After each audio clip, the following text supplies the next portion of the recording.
കണ്ട് മിന്നാരൊക്കെ ഉസാറായിക്കണ്. ഈ വരുമ്പോ നോക്കിയാ ഇല്ല, ഞാൻ കണ്ടിട്ടില്ല. നല്ല ഭംഗിയുണ്ട് ഞാനും ഉസാറായി. കാണാൻ. അതെ. അത് കംപ്ലീറ്റ് ഇവിടെ അവർക്ക് റാഞ്ചിന്റെ മോനാണ് ബീരാന. കംപ്ലീറ്റ് ഓൻ്റെ മാർബിൾ ഉണ്ടല്ലോ ആരട്ട് കേക്കിട്ടുള്ള ഫൈസല്. ഓമന പൈസല എന്താ ഓനിപ്പോ അതിന് മാർബിൾ ഇടാനുള്ള വകുപ്പൊക്കെ ഉണ്ടാ തരാനുള്ളതൊക്കെ? ഓരെ പിന്നെ നമ്മള് അതിലായിട്ട് ഒതുക്കി. എന്നാ നമ്മളോട് പറഞ്ഞാണെങ്കിൽ കുറച്ചും കൂടി നല്ല മാർബിൾ ഇട്ട് തന്നിരുന്നില്ലേ? ആ പിന്നെ തല്ലാജ് കിട്ടി.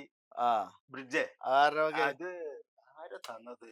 ഫറൂഖിലെ ഉം നാസറിന്റെ മോൻ.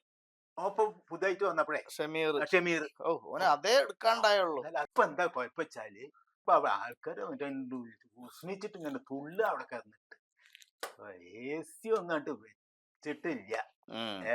അതിപ്പോ AC ആരാ ഏറ്റുള്ളത് തരാന്ന്? അതിപ്പോ ആരും ഏറ്റില്ല. ബാക്കിയൊക്കെ ഇപ്പൊ ഏതാണ്ട് ഇപ്പൊ ഒരുങ്ങി കൂടീനു. അതിപ്പോ മനസ്സ് വെച്ചാ നടക്കൂലേ. നമ്മളെ സക്കാത്തിന്റെ പൈസക്ക് ഒരു 5 ലക്ഷം റുപ്യ അവിടെ എടുത്ത് വെച്ചിട്ടുണ്ട്. അപ്പൊ സക്കാത്തിന്റെ പൈസ പ്രാവശ്യം കൊടുക്കണ്ടാക്കിയ അത് നമുക്ക് പള്ളിയിലേക്ക് അതങ്ങനെ ചെയ്യാം. ഒരു 5 ലക്ഷം. അപ്പൊ AC ഉള്ള പേരിൽ തന്നെയാണ് ആക്കാലോ. എന്റെ അഭിപ്രായം എന്താ? അതിനോടൊക്കെ അത്ര വലിയ നല്ല അഭിപ്രായമല്ലേ. അതെന്തോടും നമ്മളെ പള്ളിയിലേക്കുള്ളതല്ലേ? പള്ളിയും സക്കാത്തും വേറെ അല്ലേ?